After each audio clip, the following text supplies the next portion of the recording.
Hey, and welcome. This is Danny Weston here. I am going to show everyone today how to take a patient's vital signs as well as um, wound care. So I'm going to go ahead and get started.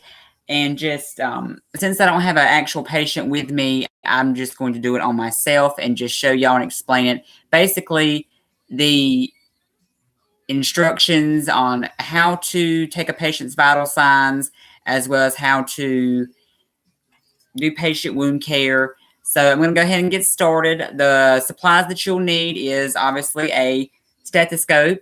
And those of you who do not know what a stethoscope is, basically this is what a healthcare provider uses to listen to a patient's heart. Basically, they use it to listen to a lot of functions throughout the body.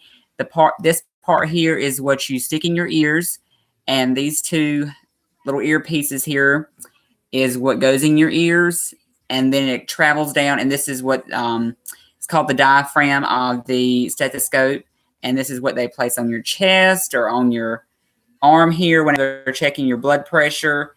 So you'll need that as your blood pressure cut or your stethoscope. And then something else that you will need is the blood pressure cuff. Now I know this one probably looks a little old, but it'll do the trick. So with a blood pressure cuff, this is the bladder of the blood pressure cuff that goes around the patient's arm.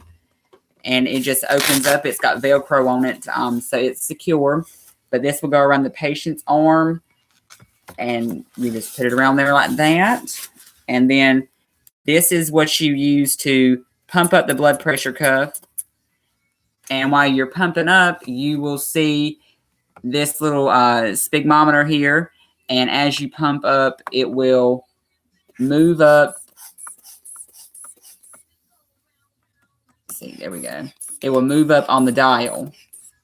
And then just to explain it to you now before we get started, say you go ahead and pump it up to the normal 180 as most healthcare providers do. As you deflate it, the first beat you hear will be the systolic number, and say we heard it at 122. And then the last heartbeat that you hear will be the diastolic number, and say that was 72. So somebody's blood pressure would have been 122/72, which is a pretty good blood pressure. So I'm going to go ahead and get started with this one, and then I'll explain wound care in just a second. All right. So first things first, you go ahead and say, I'm going to go ahead and check your blood pressure. So you will open up your blood pressure cuff. And like I said, I'm just going to use it on myself. So what you'll do is you will go ahead and put this on the patient's arm like so. And then you just take it and turn it over. Oh, it's a little difficult to do it on yourself. All right. All right. And once you've got that on there, you'll go ahead and take your stethoscope and you will put those earpieces in your ear and put the diaphragm on the thumb side of the patient's arm. And then you will go ahead and turn back your dial so you close off the air valve to the stethoscope or the blood pressure cuff. And then you'll start pumping up to 180.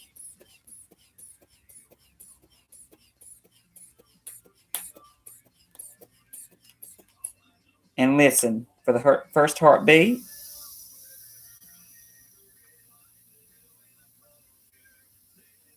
And then the last. Okay. And you go ahead and take everything off.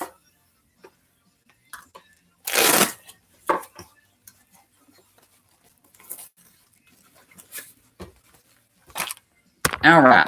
So my blood pressure was 116/62. And that's a pretty good blood pressure.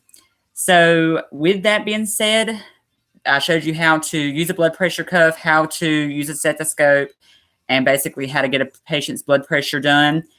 And this is what most healthcare providers use in the medical field to check a patient's blood pressure, which is the manual way, which I just showed you. And then there's also an automatic cuff, which some healthcare providers use as well. Thank you for watching my video. I hope you enjoyed. And if you have any questions, please let me know. Thank you.